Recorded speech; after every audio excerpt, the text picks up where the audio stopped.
Matahari pagi baru saja menampakkan sinarnya. Di sebuah rumah sederhana yang dindingnya sudah mulai kusam, tinggal seorang pria bernama Raka bersama istrinya Mira, serta ibu kandungnya, Bu Siti. Raka adalah seorang pekerja keras. Setiap hari ia berangkat pagi-pagi buta, pulang menjelang malam. Pekerjaannya sebagai kuli bangunan memang berat, penuh debu, peluh, dan risiko, namun itulah sumber rezeki yang halal untuk menghidupi keluarganya. Ia tak pernah mengeluh, meski penghasilannya pas-pasan. Namun, bukan rasa terima kasih yang ia dapatkan dari istrinya, melainkan hinaan dan cemoohan. "Mas, kamu tuh nggak capek apa jadi kuli terus?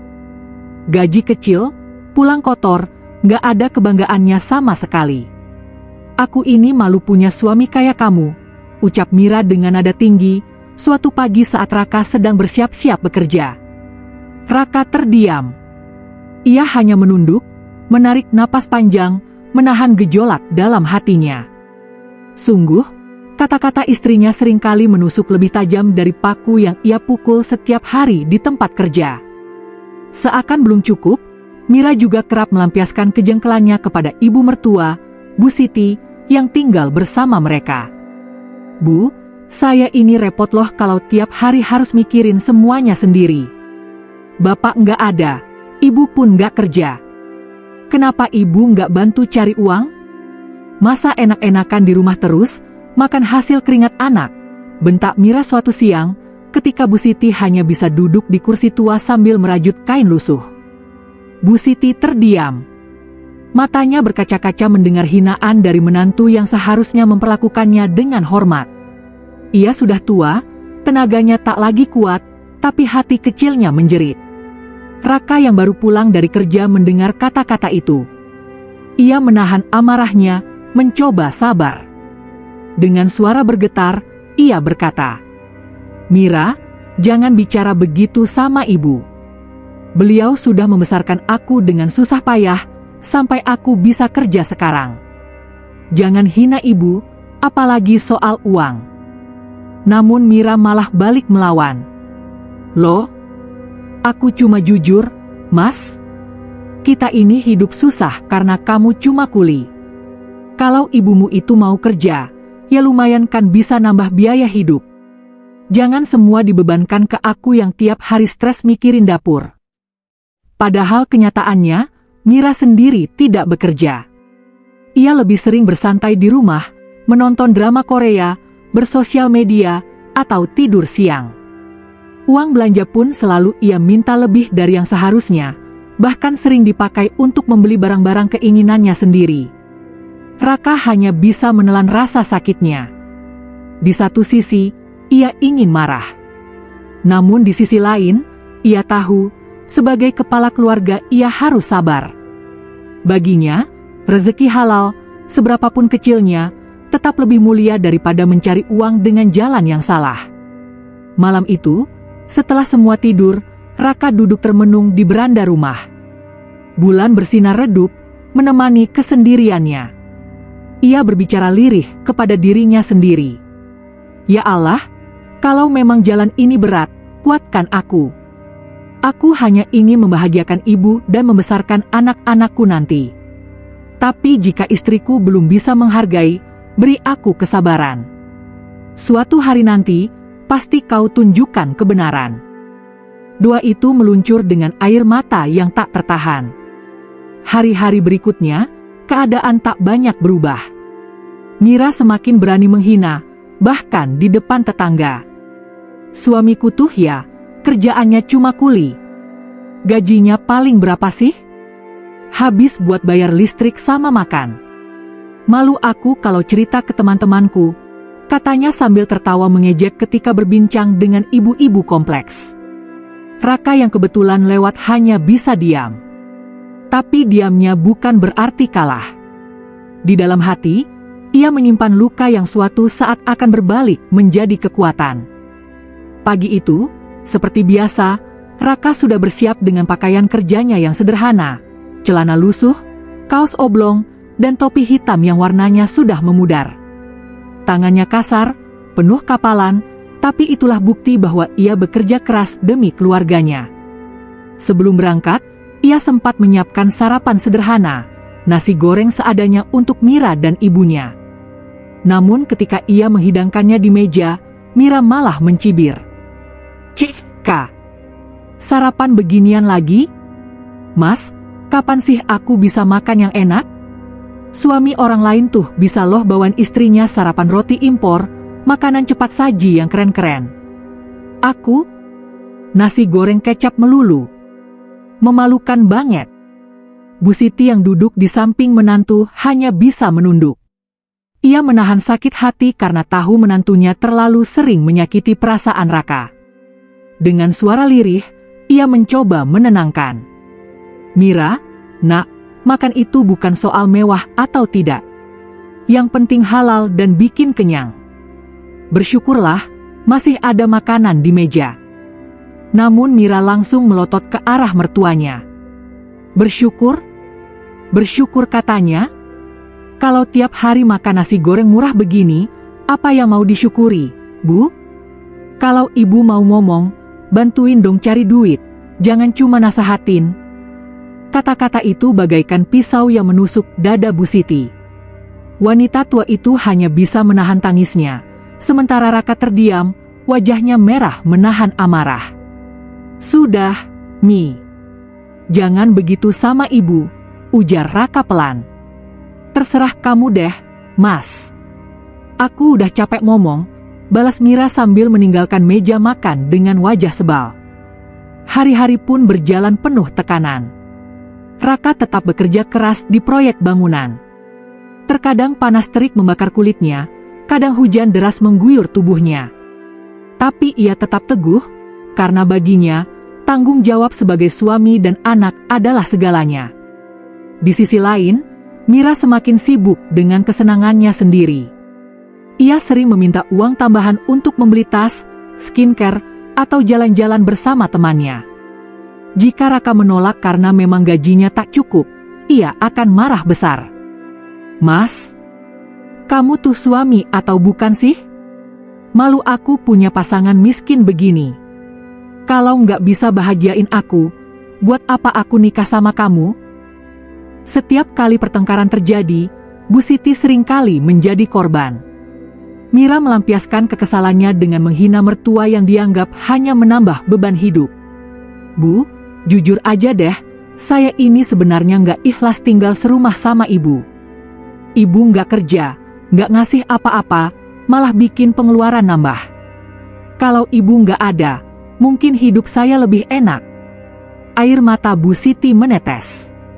Ia hanya bisa berdoa dalam hati, memohon kepada Allah agar anaknya diberi kesabaran, dan agar menantunya diberi hidayah. Suatu malam, ketika Raka pulang lebih larut dari biasanya, ia membawa sebuah kabar. "Mi, alhamdulillah, Mandor bilang minggu depan aku dipromosikan jadi pengawas kecil di proyek. Gajinya bakal naik sedikit, walau nggak banyak, tapi lumayan buat kita." Raka mengatakannya dengan wajah penuh harapan. Ia berharap Mira akan sedikit senang. Namun, yang ia dapatkan justru sebaliknya. "Pengawas kecil? Naiknya berapa sih? Paling juga cuma 100-200 ribu. Mas, jangan bikin aku ketawa. Itu nggak ada artinya. Hidup kita tetap miskin kalau kamu terus di dunia bangunan kayak gitu." Raka tercekat. Senyum yang tadi mengembang di wajahnya perlahan hilang. Tapi ia tidak ingin memperpanjang perdebatan. "Ya sudah, yang penting ada tambahan. Pelan-pelan kita bisa kumpulin rezeki." Mira menghela napas kasar, lalu meninggalkan Raka begitu saja. Di tengah semua tekanan itu, ada satu hal yang membuat Raka tetap tegar, doa ibunya. Setiap malam, Bu Siti selalu terbangun di sepertiga malam, mengambil air wudhu dengan tubuh renta, lalu menengadahkan tangan. "Ya Allah, kuatkan anakku. Jangan biarkan ia jatuh dalam putus asa. Berikan balasan yang indah untuk kesabarannya. Dan jika menantuku ini terus berlaku kasar, maka tunjukkanlah jalan MU, agar semua tahu siapa yang benar." Doa itu menjadi benteng yang tak terlihat, tapi nyata terasa. Raka merasakan ada kekuatan yang menahannya dari keputusasaan. Ia yakin, suatu saat kebenaran akan terungkap. Namun, semakin hari, semakin berat ujian datang. Hingga suatu peristiwa mengejutkan pun terjadi. Hari itu adalah hari Minggu. Raka pulang lebih awal karena proyek sedang libur. Ia berharap bisa melewati hari bersama istri dan ibunya, meski sederhana, sekadar duduk bersama atau makan bareng. Namun, begitu masuk rumah, ia mendengar suara tawa Mira dari ruang tamu. Beberapa teman perempuannya sedang berkunjung. Di meja tersaji camilan yang jelas bukan dari dapur rumah, melainkan hasil belanja Mira. Astaga, Mir, kamu masih aja betah sama suamimu yang cuma kuli itu. Salah satu temannya berseloroh sambil tertawa. Mira menjawab dengan nada meremehkan. Iya nih, nasib. Dulu aku kira hidup bakal enak setelah nikah. Ternyata malah tambah susah. Suamiku pulang kerja bawa badan bau keringat, baju lusuh, duitnya pun gak seberapa. Aku sering mikir, kenapa aku bisa terjebak? Tawa mereka pecah serentak. Raka berdiri di ambang pintu, tubuhnya kaku, wajahnya pucat. Kata-kata itu menusuk lebih dalam daripada pukulan apapun yang pernah ia terima di proyek. Ia ingin bicara, tapi suaranya tercekat. Akhirnya ia hanya berdehem pelan. Teman-teman Mira langsung terdiam, menyadari kehadirannya. Namun Mira justru makin menjadi. Tuh kan, datang orangnya. Mas, kamu dengarkan obrolan kita? Aku capek hidup miskin. Kamu tuh harusnya sadar diri, jangan bangga jadi kuli. Aku malu punya suami kayak kamu. Raka menunduk, mencoba menahan air matanya agar tidak jatuh di depan orang lain. Ia melangkah ke kamar tanpa sepatah kata pun. Malamnya, setelah tamu pergi, Mira kembali meluapkan amarah. Mas, aku serius. Kalau kamu nggak bisa kasih aku hidup enak, lebih baik kita pisah aja. Aku nggak mau tua bersama orang miskin. Raka menatap wajah istrinya dengan mata berkaca-kaca. Mira, aku menikahimu dengan niat tulus. Aku kerja keras setiap hari demi kamu dan ibu. Kalau memang harta yang kamu cari, mungkin aku memang bukan orang yang tepat. Ya jelas bukan, potong Mira cepat. Kamu tuh nggak punya ambisi. Jadi kuli seumur hidup mau sampai kapan? Aku nggak rela mati dalam kemiskinan. Bu, mulai besok, saya nggak mau lagi lihat ibu di rumah ini. Ibu cari tempat lain aja. Saya nggak sanggup biayain ibu. Cukup saya tanggung suami saya yang nggak berguna ini. Raka sontak berdiri, nadanya meninggi untuk pertama kali. Mira, jangan kurang ajar. Itu ibuku. Kamu nggak punya hak untuk usir beliau dari rumah ini. Mira malah balik membentak. Ini rumahku juga. Aku yang masak, aku yang ngurus rumah, aku yang repot tiap hari. Ibumu cuma duduk-duduk, bikin beban. Kalau kamu nggak setuju, ya silakan pilih, aku atau ibumu.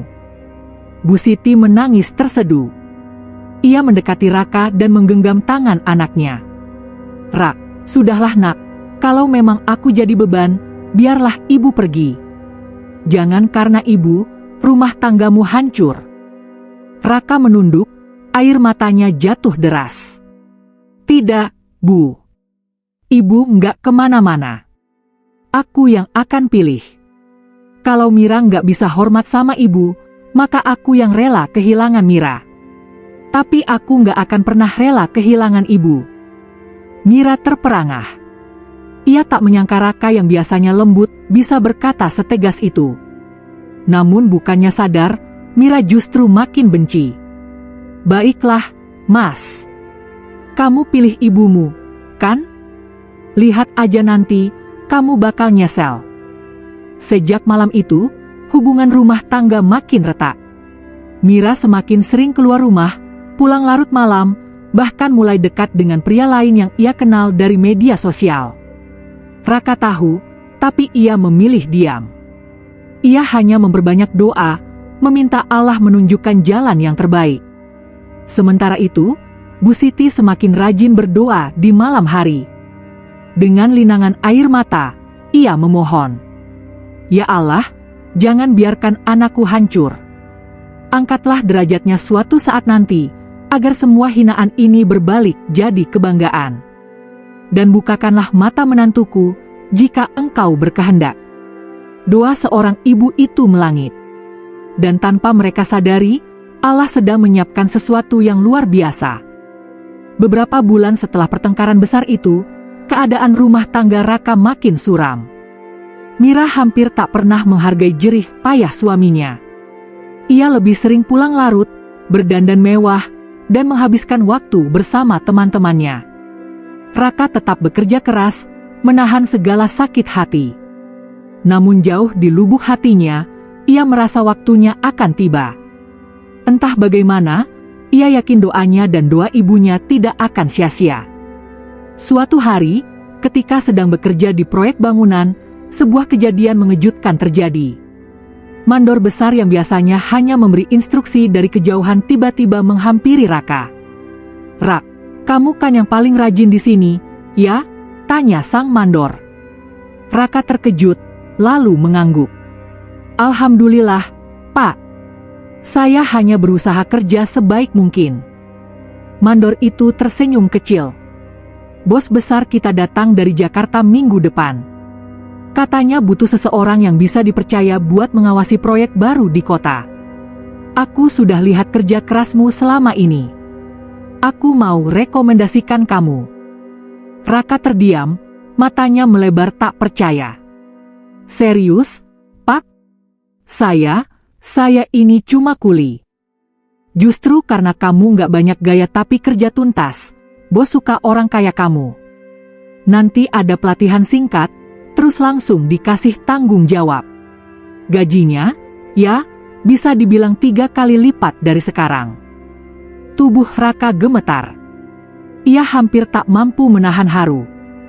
"Terima kasih, Pak, terima kasih banyak. Semoga Allah membalas kebaikan Bapak." Hari itu Raka pulang dengan hati yang berbunga-bunga. Ia membawa kabar besar, berharap bisa membuat Mira tersenyum dan berhenti menghina. Namun saat ia menceritakan kabar itu di rumah, respon Mira justru membuat hatinya hancur lagi. "Apa? Pengawas proyek? Hah? Mas, jangan mimpi deh. Aku udah muak sama janji-janji kosong. Gaji 3 kali lipat? Paling cuma omong kosong. Lagian, tetap aja kamu kerja di bangunan. Gak ada bedanya. Aku mau suami yang kerjanya di kantor, rapi, wangi, bukan suami yang tiap hari bau semen." Raka terdiam. Ia tidak marah, tapi rasa kecewa begitu dalam. Ia menatap ibunya yang duduk di pojok ruangan, hanya bisa menitikkan air mata. "Sudahlah, Nak," kata Bu Siti lirih. "Jangan berharap banyak pada orang yang tak tahu bersyukur. Rezekimu itu anugerah Allah. Simpanlah kabar baik ini, suatu saat dia sendiri yang akan melihat kenyataan." Raka mengangguk pelan. Hatinya menguat lagi oleh nasihat ibunya. Hari demi hari berlalu. Raka menjalani pelatihan singkat dari perusahaan besar. Ia belajar cepat, penuh semangat, dan akhirnya resmi ditunjuk sebagai pengawas proyek utama di salah satu pembangunan gedung besar di kota. Gajinya melonjak tinggi. Lebih dari cukup untuk kebutuhan hidup, bahkan ia bisa menabung. Perlahan, ia mulai memperbaiki rumahnya yang dulu reot. Ia juga membeli motor baru untuk memudahkan perjalanan. Namun semua itu tidak membuat Mira berubah. Ia tetap menganggap remeh pekerjaan Raka. "Halah, naik gaji dikit aja bangga banget. Nanti juga habis lagi. Aku butuh hidup mewah, Mas. Aku nggak mau dibilang istri kuli." Yang menyedihkan, Mira semakin dekat dengan seorang pria kaya yang ia kenal lewat media sosial. Raka tahu, Ia sering melihat Mira chatting sembunyi-sembunyi. Tapi ia tetap diam, menyerahkan semuanya pada Allah. Di sisi lain, Bu Siti justru semakin bersyukur. Ia melihat perubahan anaknya dengan air mata bahagia. Alhamdulillah, Rak, doa ibu dijawab Allah. Rezekimu makin luas. Jangan lupa, Nak, semua ini titipan. Jangan pernah sombong. Raka tersenyum haru. Iya, Bu. Semua ini karena doa ibu. Kalau bukan karena ibu, mungkin aku sudah menyerah dari dulu. Hidup terus berjalan. Perlahan-lahan, orang-orang di sekitar mulai melihat perubahan Raka. Tetangga yang dulu sering mendengar hinaan Mira, kini mulai segan. Mereka tahu, Raka sudah bukan kuli biasa. Ia kini punya kedudukan penting di perusahaan besar. Namun Mira justru semakin salah langkah. Ia semakin berani terang-terangan dengan pria lain, bahkan berani membandingkan di depan Raka. Mas, lihat tuh. Pak Andi itu sukses, ganteng, mobilnya banyak. Beda banget sama kamu. Kalau aku bisa pilih ulang, aku nggak bakal pilih kamu. Raka menatapnya dalam diam. Tidak ada marah, tidak ada bantahan. Hanya ada keteguhan dalam hatinya. Baik, Mi. Kalau itu memang maumu, kelak kamu akan sadar siapa yang benar-benar tulus di sisimu. Mira hanya mendengus, tidak sadar bahwa hari pembalasan sudah semakin dekat. Hari itu, kota sedang ramai. Sebuah gedung megah baru saja selesai dibangun dan akan diresmikan. Gedung itu adalah proyek besar yang selama berbulan-bulan dipimpin langsung oleh Raka sebagai pengawas utama. Bukan hanya sukses, tapi juga mendapat penghargaan karena kualitas dan kecepatannya. Perusahaan besar tempat Raka bekerja mengadakan acara peresmian. Semua pekerja diundang, termasuk mandor dan para pengawas. Raka, yang dulu hanya kuli bangunan, kini berdiri di barisan depan dengan mengenakan kemeja rapi, celana kain, dan sepatu hitam mengkilap. Wajahnya bersih, tubuhnya gagah, pancaran percaya diri terpancar dari sorot matanya. Tanpa diduga, Mira juga hadir di acara itu. Ia datang bersama pria kaya bernama Andi, yang selama ini ia dekati.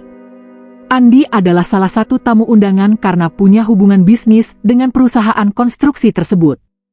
Mira berdandan glamor, penuh percaya diri, merasa dirinya sudah naik kelas.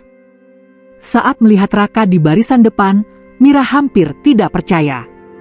Itu Raka, bisiknya pada Andi. Iya, kayaknya dia pengawas proyek yang diceritain bos tempo hari, jawab Andi santai. Mira tercekat. Dalam hatinya, ia mulai merasa aneh. Raka yang dulu ia hina sebagai kuli miskin kini berdiri sejajar dengan orang-orang penting. Ketika acara dimulai, direktur perusahaan maju ke panggung. Dengan suara lantang, ia berkata, "Hadirin sekalian, proyek besar ini tidak akan sukses tanpa kerja keras seseorang. Dia memimpin dengan jujur, bekerja tanpa kenal lelah, dan menginspirasi banyak orang.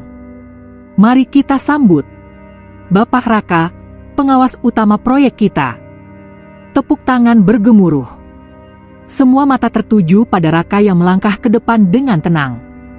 Senyumnya tulus, meski hatinya penuh haru. Mira membeku. Air mukanya pucat. Ia tak pernah membayangkan, suami yang dulu ia hina-hina di depan teman-temannya kini dihormati banyak orang. Di panggung, Raka diberi kesempatan bicara. Suaranya bergetar, namun penuh keyakinan. "Terima kasih atas penghargaan ini. Dulu saya hanyalah kuli bangunan biasa.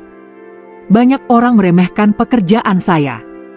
Tapi saya percaya, selama kita ikhlas dan bekerja keras, Allah pasti angkat derajat kita.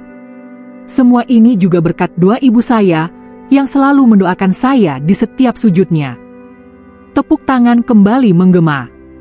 Di barisan tamu, Bu Siti menangis bahagia. Doanya selama ini akhirnya dijawab Allah dengan cara yang indah. Raka menambahkan dengan tegas. Saya ingin berpesan, jangan pernah meremehkan orang yang bekerja dengan peluh. Karena keringat mereka adalah kehormatan. Jangan pernah menghina seorang ibu, sebab doanya bisa mengangkat langit untuk anaknya. Kalimat itu bagaikan petir yang menyambar hati Mira. Ia menunduk, wajahnya merah padam. Semua kata-kata yang dulu ia ucapkan terputar kembali di kepalanya. Hinaan pada Raka, cemoohan pada ibu mertua, keegoisan yang selama ini ia pelihara. Usai acara, orang-orang berbondong-bondong menyalami Raka. Para pejabat perusahaan menghormatinya, para pekerja memanggilnya dengan rasa bangga. Sementara itu, Mira berdiri terpaku di sudut ruangan, tak berani mendekat. Andi, pria kaya yang ia banggakan, justru melirik sinis. Jadi dia suamimu yang dulu kamu bilang cuma kuli miskin? Wah, ternyata dia jauh lebih terhormat dari yang kamu ceritain. Kalau begitu, maaf ya, Mira, aku nggak suka sama perempuan yang meremehkan suaminya sendiri. Andi meninggalkannya begitu saja. Mira terpukul. Dalam sekejap, semua kebanggaannya runtuh. Ia ditinggalkan pria yang ia kagumi, sementara suami yang ia hina kini berdiri dengan kehormatan tinggi. Malam itu, Mira pulang dengan wajah lusuh. Ia menemui Raka yang baru saja tiba di rumah bersama ibunya. Dengan suara lirih, ia berkata, "Mas, aku minta maaf. Selama ini aku salah. Aku terlalu egois, terlalu banyak menuntut. Aku sudah menghina Mas, bahkan menghina ibu. Aku menyesal." Air matanya mengalir deras. Ia jatuh berlutut di hadapan Raka dan Bu Siti. Bu Siti memandang dengan mata berkaca-kaca. Ia ingin memaafkan, karena hatinya tak pernah tega. Namun Raka menatap istrinya dengan tatapan dalam.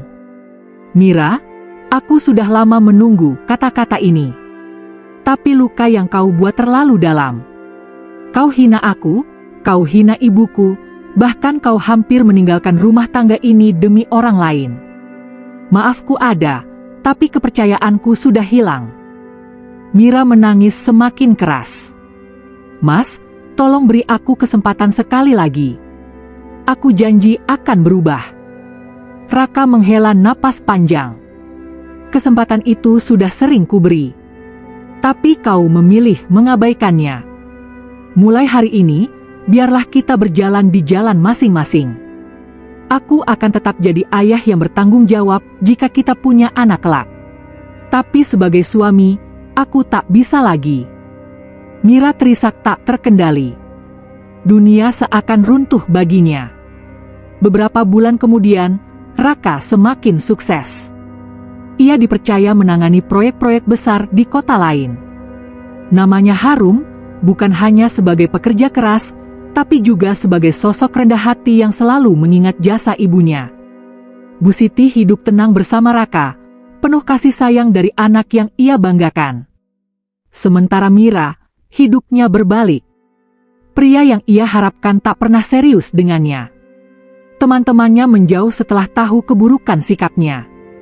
Ia hidup sendiri, menyesali kesalahannya, menatap dari jauh kehidupan Raka yang kini penuh kehormatan. Dan setiap kali orang-orang membicarakan Raka, ada satu kalimat yang selalu terdengar. Dulu dia hanya kuli bangunan. Sekarang, dia adalah kebanggaan. Jangan pernah remehkan orang yang bekerja keras dengan doa ibunya.